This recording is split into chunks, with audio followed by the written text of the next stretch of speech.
नमस्कार, 7 बजे की खबरों में आपका स्वागत है। मैं हूं आरफा खानम शेरवानी। सबसे पहले हेडलाइंस। आंध्र के पूर्वी गोदावरी के कुछ इलाकों में हिंसा और आगजनी के बाद कर्फ्यू, सुरक्षा के कड़े इंतजाम। जिले में अतिरिक्त पुलिस बल रवाना। कापू नेता एम पद्मनाभन ने दी बेमियादी अनशन की चेतावनी।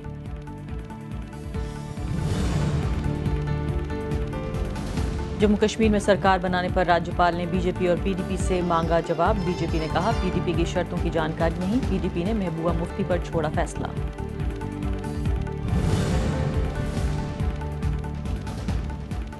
अरुणाचल के राज्यपाल को सुप्रीम कोर्ट से राहत। अदालत ने राष्ट्रपति शासन से जुड़ी रिपोर्ट तलब करने का आदेश लिया वापस। पूर्व मुख्यमंत्री को दस्तावेजों की प्रति देने का निर्देश।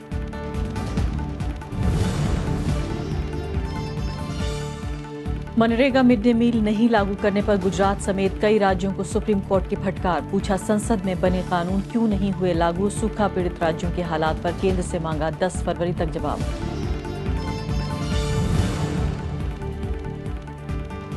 और भारत अफगानिस्तान के बीच वीजा पर अहम समझौता। राजनयिक पासपोर्ट रखने वालों को नहीं होगी वीजा की जरूरत। आतंकवाद के खिलाफ लड़ाई में बढ़ेगा सहयोग।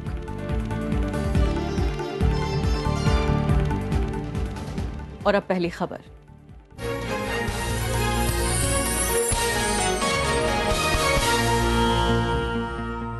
आंध्र प्रदेश में ओबीसी कोटे के तहत आरक्षण कापू समुदाय का प्रदर्शन हिंसक होने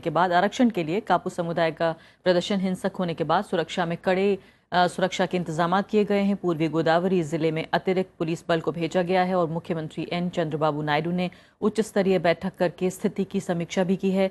नायडू ने कापू समुदाय को आरक्षण देने के वादे को फिर दोहराया है। इस बीच कापू नेता एम पद्मनाभन ने आरक्षण की मांग को लेकर अनिश्चितकालीन उपवास पर बैठने की धमकी भी दी है। ओबीसी कोटे के तहत आरक्षण की मांग कर रहे कापू समुदाय के लोगों का विरोध थमता नहीं दिख रहा है। आंध्र प्रदेश के पूर्वी गोदावरी जिले में स्थिति को काबू करने के लिए अतिरिक्त सुरक्षा बलों को रवाना किया गया है। साथ ही पूर्वी गोदावरी के कुछ हिस्सों में कर्फ्यू भी लगाया गया है। मुख्यमंत्री चंद्रबाबू नायडू ने विजयवाड़ा में उच्च स्तरीय बैठक में सुरक्षा की समीक्षा की। Government will take suitable action in order to provide for reservations in excess of 50%. I am having so much of acquaintance with these people for the last 40 years. Not now. ఎప్పుడు వాళ్ళ మనసులో ఒక పాజిటివ్నెస్ ఉండే తప్ప ఏదైనా ఉంటే వాళ్ళు మాట్లాడే భాష కూడా పౌరుషంగా ఉండదు. అలాంటి వాళ్ళు పోలీసులు కొడతారండి?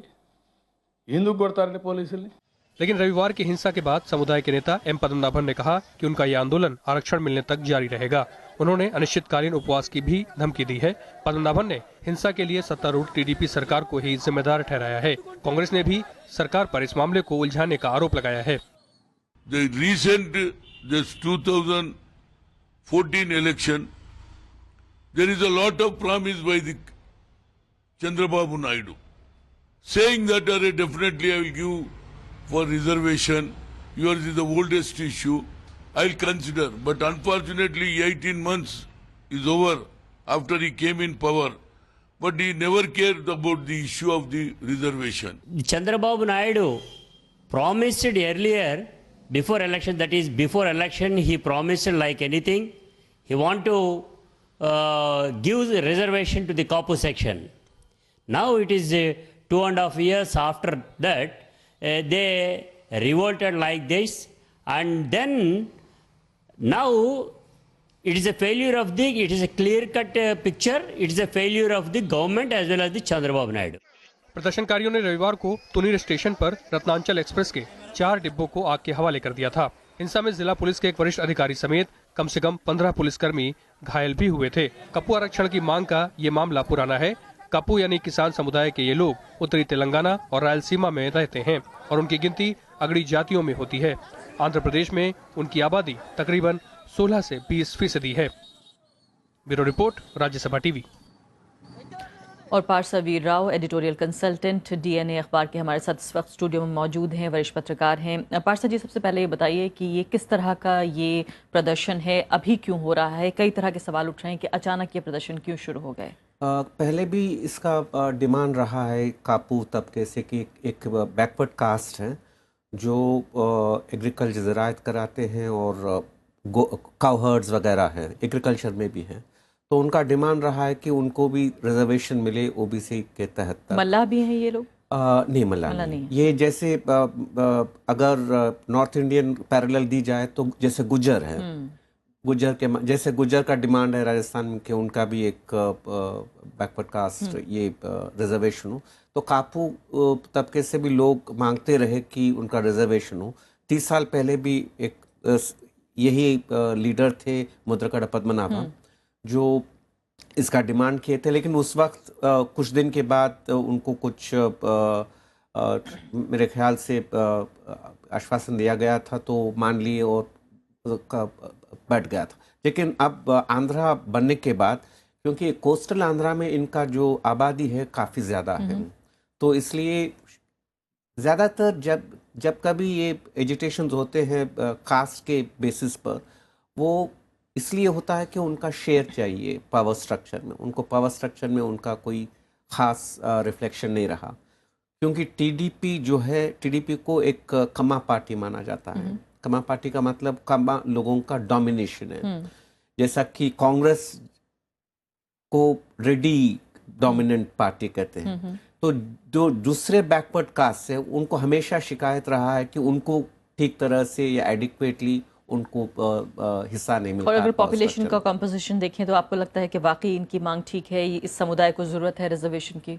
नहीं, समुदाय को इसलिए ज़रूरत है कि उनका 16% आबादी है वहाँ पर, लेकिन ये क्या सोशली बैकवर्ड है, ठीक है, क्योंकि वो क्राइटेरिया है हर एक कास्ट के लिए, लेकिन इकोनॉमिकली उतने बैकवर्ड नहीं है जितना माना जाता है, क्योंकि आंध्रा में कुछ कास्ट है बैकवर्ड कास्ट जो काफ़ी इकोनॉमिक तौर पर काफ़ी एफ्लुएंट है।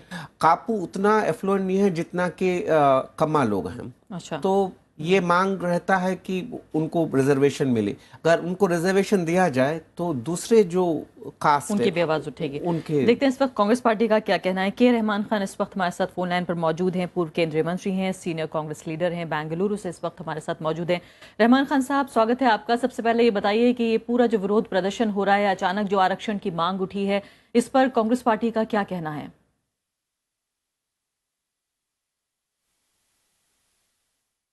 रहमान साहब,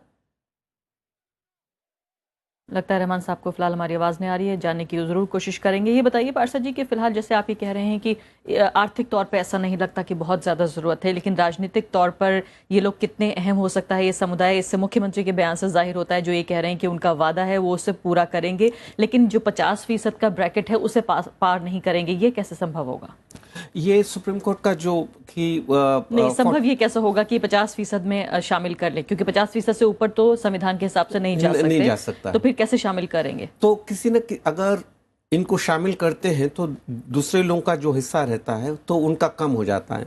वो सैक्रिफाइस शायद इन लोगों को करना पड़ेगा जो दूसरे बैकवर्ड कास्ट है, डोमिनेंट बैकवर्ड कास्ट है, जैसा कि कम्मा कास्ट है, जो बैकवर्ड इसमें मंडल के कमीशन के रिकमेंडेशन के तहत कम्मा बैकवर्ड कास्ट है। तो अगर कापू को अगर इस रिजर्वेशन के सर्कल में लाए, दायरे में लाए, तो उनका को कुर्बानी देनी पड़ेगी, उनको कुछ ना कुछ कुर्बानी देनी और टीडीपी जो है वो कम्मा डोमिनेंट पार्टी है। तो ऐसे में उसी तो मुश्किल है जैसा कि हम देखते हैं गुज्जर और मीना के बीच में जो तकरार चल रहा है राजस्थान में। एक बार फिर से कोशिश करते हैं रहमान खान से बात करने की। रहमान साहब, मैं आपसे जानने की कोशिश कर रही थी कि कांग्रेस पार्टी का क्या नजरिया है, इन विरोध प्रदर्शनों को आप किस तरह से देखते हैं? देखिए, कांग्रेस पार्टी अफर्मेटिव एक्शन में बिलीव करती है।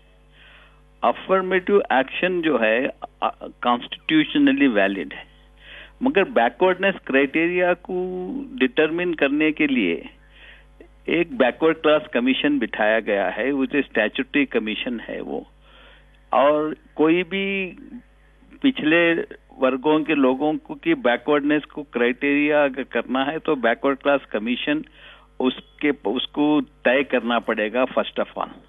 अब जो डिमांड उठ रहा है, पटेल का उठ रहा है गुजरात में, यहाँ कापू का उठ रहा है, और दूसरे रियासतों में अलग अलग बैकवर्ड क्लासेस की डिमांड उठ रही है, तो इसलिए चाहिए कि बैकवर्ड इसका एक साइंटिफिक तरीके से बैकवर्डनेस करें। इस तरह से माइनॉरिटीज का भी डिमांड है, मुसलमानों का डिमांड और जेन्युइन है, उसको भी बैकवर्ड क्लास के सेपरेट कैटेगरी में लाने की कोशिश, रिजर्वेशन की जरूरत है। यानी reservation is an affirmative action है, मगर उसको बैकवर्ड क्लास कमीशन जो है सेटअप किया गया है, उनको डिटरमिन करना पड़ेगा कि बैकवर्डनेस का क्राइटेरिया क्या होना चाहिए।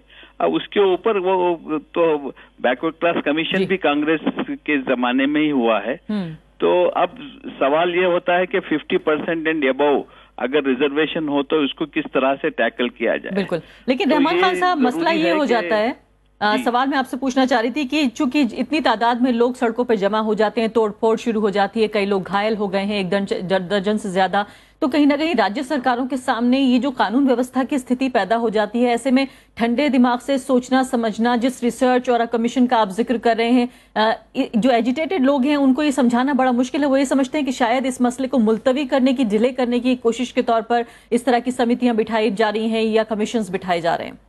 देखिए, कोई भी डिमांड बाई इस तरह के एजिटेशन या तोड़फोड़ से कोई डिमांड पूरा करना बड़ी मुश्किल, कोई भी सरकारों के लिए, कोई भी सरकार क्यों ना हो, इस तरह करना नहीं चाहिए। और ये इस तरह के अगर कहे तो हर बैकवर्ड क्लास और हर जो भी रिजर्वेशन की मांग करेंगे, ये रास्ता इख्तियार करेंगे, वो सही नहीं है।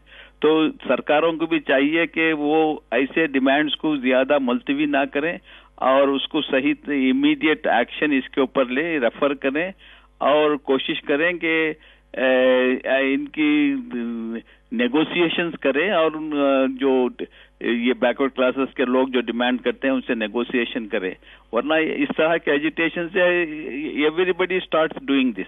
लेकिन रहमान साहब, पहले भी इस तरह की मांग उठ चुकी है और पहले भी इस तरह की तसल्लियां दी जा चुकी हैं, लेकिन हुआ कुछ नहीं। इंतजार ये किया जाता है कि जिस तरह के आंदोलन शुरू हुए हैं, अपनी मौत या आंदोलन मर जाए और फिर से जो है वापस वही राजनीतिक हालात हो जाएं, फिर वही स्टेटस को बना रहे। नहीं, गवर्नमेंट्स की भी, governments also, state governments are also at fault. उन्होंने इसको पॉलिटिकल इश्यू बना के in certain cases they have given reservation without any scientific way. अब जैसा कि राजस्थान में गुजर का डिमांड है और हरियाणा में भी दिया गया था इनको, कौन से एक कम्युनिटी को वहां भी दे दिए गए थे। तो इस तरह के गवर्नमेंट से भी कोई डिफॉल्ट हो रहा है, पॉलिटिकल टूल करके इस्तेमाल करते हैं, उसमें लॉन्गर रन इट इज ये वो इफेक्ट होगा। बहुत बहुत शुक्रिया रहमान खान साहब आपका। पारसा जी, ये बताइए कि गुज्जर, पटेल और अब कापू, ये आपको लगता है कि राष्ट्रीय स्तर पर कहीं ना कहीं ये वक्त आ गया है कि फिर से एक बार आरक्षण नीति को देखा जाए, नए सिरे से सर्वे कराए जाए और वाकई ये देखा जाए कि जिन समुदायों को, जिन जातियों को अब तक मिलता रहा है रिजर्वेशन, शायद अब दूसरी जातियों का नंबर है? ये बहुत ही मुश्किल मामला है, क्योंकि जिनके पास रिजर्वेशन है वो छोड़ेंगे नहीं, और हमारे पास इतने कास्ट है, इतने जाति है, तो सबको अकोमोडेट करना बहुत मुश्किल हो जाता है। तो मेरे ख्याल से लगता है कि अगर कमीशन या कमेटी बिठाया जाए तो बैकवर्डनेस का जो क्राइटेरिया हम तय कर रहे थे उसको कास्ट से अलग करना पड़ेगा। बहुत मुश्किल काम है, कहना आसान है, लेकिन क्योंकि आधार तो यही है कि ये जातिगत जो उनके साथ भेदभाव हुआ है, इस वजह से जातिगत जो है, जब तक हम इस जाति को छोड़ नहीं देंगे इस मसले को हल कर नहीं पाएंगे, क्योंकि एक जाति को देते हैं तो दूसरा जाति आ जाता है और सबको अकोमोडेट करना बहुत ही मुश्किल है। बहुत बहुत शुक्रिया पारसा जी आपका। देखते हैं कि अब ये जो पूरा आंदोलन है कहाँ तक जाता है, क्या वाकई हमें पटेल आंदोलन की तरह कहीं उस तरह की स्थिति न बन जाए, या वाकई राज्य सरकार जो है वो बेहतर तरीके से इसको हैंडल करने में कामयाब रहेगी। फिलहाल ये थी हमारी पहली खबर, अभी छोटा सा ब्रेक।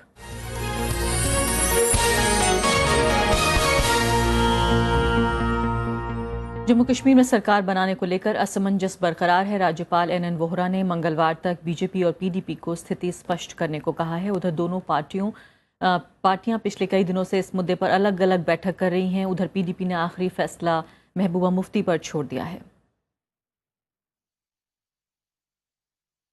जम्मू कश्मीर में सरकार बनाने को लेकर अब तक कोई फैसला नहीं हो पाया है। राज्यपाल NN वोहरा ने बीजेपी और PDP से इस मामले में मंगलवार तक फैसला लेने के लिए कहा है। उधर बीजेपी और PDP ने अलग अलग बैठक की, लेकिन अब तक कोई नतीजा सामने नहीं आया है। इस मुद्दे पर दिल्ली में बीजेपी के केंद्रीय नेतृत्व के साथ बीजेपी के राज्य इकाई के नेताओं ने चर्चा की। बीजेपी का दावा है कि सरकार बनाने के लिए शर्तों को लेकर पीडीपी ने कोई लिखित जानकारी नहीं दी है। बीजेपी ने एक बार फिर दोहराया कि मुफ्ती मोहम्मद सईद के कार्यकाल के दौरान दोनों पार्टियों के बीच तालमेल था। ये विषय माननीय मुफ्ती जी की तरफ से तो कभी आया नहीं है, लेकिन जब कोई राइटिंग में कोई बात आएगी हम लोग केंद्र में भी ये विषय रखेंगे और उसके बाद जो भी होगा। जनता ने 6 साल के लिए वहां पर एक मैंडेट दिया है, उस मैंडेट की सबको रिस्पेक्ट करनी चाहिए। सरकार बनाने को लेकर पिछले कई दिनों से दोनों पार्टियों में बैठकों का दौर चल रहा है। पीडीपी ने सोमवार को बैठक कर आखिरी फैसला लेने का अधिकार महबूबा मुफ्ती पर छोड़ दिया है। The legislature party was briefed by Mahbooba ji and the party authorized her to place the party point of view before the governor for any further action that would be taken. उधर कांग्रेस ने सरकार बनाने को लेकर किसी भी तरह की भूमिका से इनकार किया है। सरकार बनाने से पहले हमने भी ऑफर किया था, एनसी ने भी ऑफर किया था। उसके बाद तो बीजेपी और पीडीपी की सरकार बनी, तो उसके बाद तो वो चैप्टर खत्म हुआ। मुफ्ती मोहम्मद सईद की मौत के 23 दिन बाद भी सरकार बनाने को लेकर कोई ठोस पहल नहीं हुई है।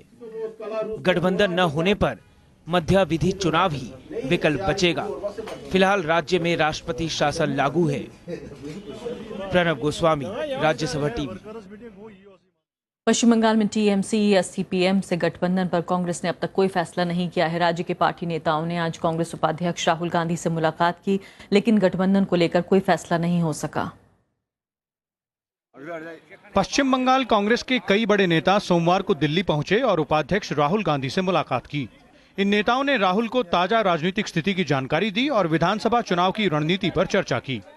He has assured us that in consultation with CP Madam Sonia Gandhi ji, he will be able to conclude this chapter of alliance, either yes or no. सूत्रों के मुताबिक राज्य के अधिकतर नेता सीपीएम की अगुवाई वाले वाम गठबंधन से मिलकर चुनाव लड़ने के पक्ष में हैं, लेकिन पार्टी नेताओं ने इस पर सीधे कुछ भी कहने से इनकार किया। We have discussed very clearly to our leadership what is happening in the state, what type of atrocities are going on there. It is very difficult for the common people to stay fearlessly. पश्चिम बंगाल में वाम दलों से गठबंधन करना कांग्रेस के लिए दुविधा की स्थिति है। पश्चिम बंगाल और केरल में एक वक्त पर ही विधानसभा चुनाव होने हैं। केरल में सत्ताधारी कांग्रेस का मुकाबला वाम दलों से होना है।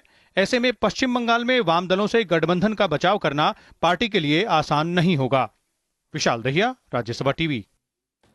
सुप्रीम कोर्ट ने अरुणाचल प्रदेश के राज्यपाल को भेजा नोटिस वापस ले लिया है। हालांकि कोर्ट ने केंद्र सरकार से कहा कि वो पूर्व मुख्यमंत्री नबाम तुकी और संसदीय सचिवों के कार्यालयों से जब्त सारी फाइलों और दस्तावेजों की प्रतियां शुक्रवार तक उन्हें मुहैया कराएं।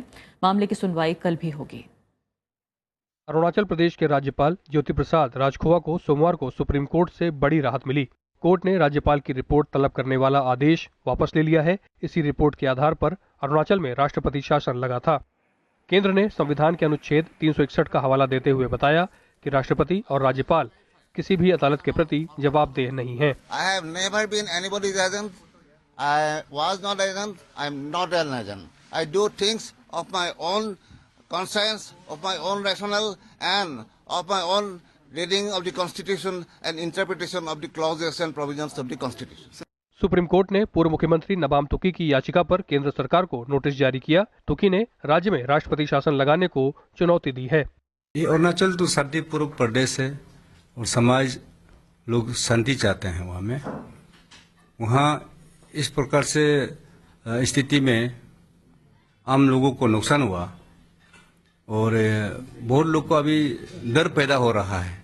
अरुणाचल में राजनीतिक संकट के बाद 26 जनवरी को राष्ट्रपति शासन लगा था। इसके विरोध में कांग्रेस ने भी सुप्रीम कोर्ट में याचिका दायर की है। Ravindra Singh चौरान, Rajya Sabha TV. Supreme Court ने आज मनरेगा और दूसरी केंद्रीय योजनाएं लागू नहीं करने के लिए गुजरात समेत कई राज्यों को फटकार लगाई है। कोर्ट ने पूछा कि क्या संसद में बने कानून इन राज्यों में लागू क्यों नहीं हो रहे हैं। आखिर कोर्ट ने केंद्र सरकार से सूखा पीड़ित राज्यों में केंद्रीय योजनाओं की स्थिति पर 10 फरवरी तक हलफनामा भी मांगा। शीर्ष अदालत ने 18 जनवरी को मनरेगा, खाद्य सुरक्षा कानून और मिड डे मील जैसी योजनाओं पर स्टेटस रिपोर्ट भी मांगी थी। कोर्ट में दायर याचिका में आरोप लगाया गया था कि सूखा पीड़ित राज्यों में लोगों को राहत नहीं मिल रही है। दलित छात्र रोहित वेमुला की आत्महत्या के मामले पर 2 हफ्ते तक चले विरोध के बाद हैदराबाद विश्वविद्यालय में आज से शिक्षण का काम बहाल हो गया। रोहित को इंसाफ दिलाने की मुहिम लगातार चल रही है। संयुक्त कार्रवाई जो समिति है उसने ये कहा है जो मुहिम में शामिल है कि विश्वविद्यालय में पढ़ाई को बाधित नहीं करने का फैसला हमने लिया है। समिति ने कहा है कि उन्होंने कहा कि रोहित को इंसाफ के लिए 10 दिनों की और समय सीमा तय की गई है। जॉइंट एक्शन कमेटी ने कहा कि छात्रों की रिले भूख हड़ताल जारी रहेगी। विश्वविद्यालय के कुलपति अप्पा राव के इस्तीफे की मांग पर भी ये छात्र कायम हैं। कार्यवाहक कुलपति परियासामी के अनुरोध के बाद प्रोफेसर्स ने अपने पदों पर बने रहने की सहमति भी जाहिर कर दी है। पीएचडी के दलित छात्र रोहित वेमुला ने 17 जनवरी को आत्महत्या कर ली थी। रोहित समेत 5 छात्रों को बीते साल एबीवीपी के कुछ छात्रों के साथ विवाद के बाद सस्पेंड कर दिया गया था। छात्रों के साथ विपक्षी दलों ने विश्वविद्यालय में सरकार की दखलंदाजी के आरोप लगाते हुए केंद्रीय मंत्रियों स्मृति ईरानी और बंडारू दत्तात्रेय के इस्तीफे की मांग भी की है। भारत और अफगानिस्तान के राजनयिक अब वीजा मुक्त यात्रा कर सकेंगे। दोनों देशों के बीच आज इस पर समझौता हो गया। अफगानिस्तान के मुख्य कार्यकारी अधिकारी अब्दुल्ला ने आज प्रधानमंत्री नरेंद्र मोदी और विदेश मंत्री सुषमा स्वराज से मुलाकात की। अफगानिस्तान ने सैनिक और आर्थिक मदद के लिए भारत का शुक्रिया भी अदा किया। प्रधानमंत्री ने कहा कि अफगानिस्तान को सुरक्षित और स्थिर बनाने के लिए मदद जारी रहेगी। अब्दुल्ला ने दोनों देशों के बीच राजनीतिक समझौते को लागू करने की बात कही। उन्होंने कहा कि अफगानिस्तान इसके लिए पूरी तरह तैयार है। दोनों देशों ने तालिबान से बातचीत और आतंकवाद को परास्त करने की साझा रणनीति पर भी बातचीत की। संवाददाता अखिलेश सुमन इस मुद्दे पर ज्यादा जानकारी के साथ हमारे सामने हाजिर हैं। अखिलेश, आपसे ये जानना चाहेंगे कि फिलहाल ये तो बड़ी अच्छी पहल हुई है कि दोनों देशों के जो राजनयिक हैं वो खुले तौर पर बिना वीजे के आ जा सकेंगे, लेकिन क्या आम नागरिक जो हैं उनके वीजे को लेकर भी कोई फैसला हो पाया है? हम जानते हैं कि बड़ी तादाद में जो अफगानी नागरिक हैं वो यहाँ इलाज के लिए और पढ़ाई के लिए खास कर आते हैं। ना अरफा, अभी तक ऐसा नहीं हुआ है क्योंकि अफगानिस्तान और भारत के संबंध तो बहुत मधुर हैं, लेकिन सुरक्षा एक ऐसी बड़ी पहेली है जिसके कारण भारत और अफगानिस्तान दोनों के बीच में नागरिकों को वीज़ा देने की व्यवस्था बहुत ही आवश्यक है। और जो वीज़ा ऑन अराइवल की सुविधा है उसमें भी अफगानिस्तान को अभी तक शामिल नहीं किया गया है। लेकिन इससे भी महत्वपूर्ण बात यह है कि दोनों नेताओं ने, प्रधानमंत्री नरेंद्र मोदी और सीईओ अब्दुल्ला ने इस बात पे जाहिर किया है, एक मत जाहिर किया है कि जो तालिबान के साथ बातचीत हो रही है उसमें अफगानिस्तान के सभी तबकों को शामिल किया जाए, न कि पाकिस्तान की मर्जी कुछ तबकों को बाहर रखा जाए या कुछ तबकों को बातचीत में शामिल किया जाए। यह दोनों देशों के बीच में स्थिरता के लिए बहुत ही जरूरी है। और दूसरी जो एक बहुत ही महत्वपूर्ण बात वह है कि डॉक्टर अब्दुल्ला को सीईओ का दर्जा दिया गया है, लेकिन प्रधानमंत्री का दर्जा उनको दिया जाना चाहिए था, जबकि संविधान में ऐसी भी कोई व्यवस्था नहीं है सीईओ का। एक समझौते के तहत, एक बीच बचाव के तहत उनको सीईओ का दर्जा दिया गया था। और अफगानिस्तान में अफवाह यह है कि अब्दुल्ला को हटाने की बात सोची जा सकती है। तो भारत ने आज यह दर्शाया है कि भारत अब्दुल्ला के साथ पूरी तरह साथ है और उनके साथ न्याय होना चाहिए और उनके लिए प्रधानमंत्री पद का दर्जा देने की पूरी व्यवस्था की जानी चाहिए। बहुत बहुत शुक्रिया अखिलेश जी। अपने आप में वाकई ये काफी बड़ा पॉलिटिकल स्टेटमेंट है अब्दुल्ला के पीछे खड़े होने के बाद जिस तरह से भारत की सरकार ने की है। आगे बढ़ते हैं। तमिलनाडु की मुख्यमंत्री जयललिता ने भारतीय मछुआरों की रिहाई के लिए प्रधानमंत्री से मदद की गुहार लगाई है। मुख्यमंत्री जयललिता ने प्रधानमंत्री नरेंद्र मोदी को चिट्ठी लिखी है जिसमें उन्होंने श्रीलंका की जेलों में बंद 15 मछुआरों की रिहाई की मांग की है। उन्होंने जब्त की गई 69 नावों को छुड़ाने का भी अनुरोध किया है। रविवार को श्रीलंकाई नौसेना ने पुदुकोटे के 9 भारतीय मछुआरों को श्रीलंका के जल क्षेत्र में प्रवेश के आरोप में गिरफ्तार कर लिया था।